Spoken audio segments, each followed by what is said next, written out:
అమ్మవారు ఒక్కొక్కసారి రాక్షస సంహారమునకు అనువైనటువంటి శరీరాన్ని పొందుతుంది. అరుణాసురుడు అని ఒక రాక్షసుడు బయలుదేరాడు శ్రీశైలంలో. అరుణాసుర సంహారం చేయవలసి వచ్చింది. తుమ్మెద చేతిలో మరణిస్తానన్నాడు. అందుకని ఆమె భ్రమరాంబిక అయింది. భ్రమరాంబిక అయి ఆమె భ్రమర స్వరూపాన్ని పొంది వెనక తన యొక్క ఆ గణాలన్నింటినీ కూడా తుమ్మెదల యొక్క దండుగా మార్చింది. మార్చి ఆమె బయలుదేరి వెళ్ళి అరుణాసుర సంహారం చేసింది. అందుకే ఇప్పటికీ శ్రీశైల పర్వతం మీద అమ్మవారి యొక్క గణములు తుమ్మెదల రూపంలోనే తిరుగుతూ ఉంటాయి అని. శ్రీశైలంలో అమ్మవారి మూర్తి వెనక ఎప్పుడూ ఎన్నో తుమ్మెదలు తిరుగుతూ ఉండేవిటి. ఆ తుమ్మెదలు వెళ్ళిపోవడానికి కారణాన్ని నేను సభాముఖంగా ప్రస్తావన చెయ్యను.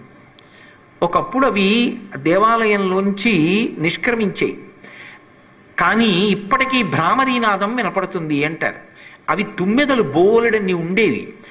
గోడ వెనక అమ్మవారి దేవాలయం వెనక ఒక చిన్న కన్నం ఉంటుంది, అంగుళం అంత కన్నం ఉంటుంది. ఆ కన్నం దగ్గర చెవి మోపి వింటే ఝంకారం వినపడుతుంది.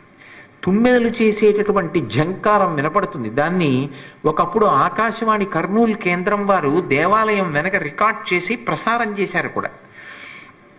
భ్రామరీ ఝంకారం వినపడేది.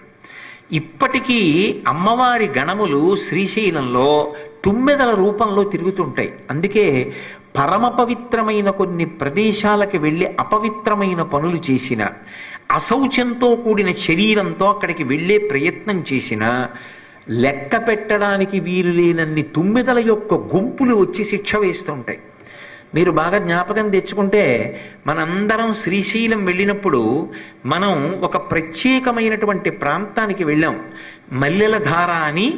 ఆ ప్రాంతానికి వెళ్ళినప్పుడు అక్కడికి వెడుతున్నప్పుడు ఏదైనా చప్పుడు చేసినా సరే వచ్చేస్తాయి. మనం వెడుతున్నప్పుడు భజన చేస్తూ డప్పు వాయించాం, అవి రావడం మొదలుపెట్టాయి.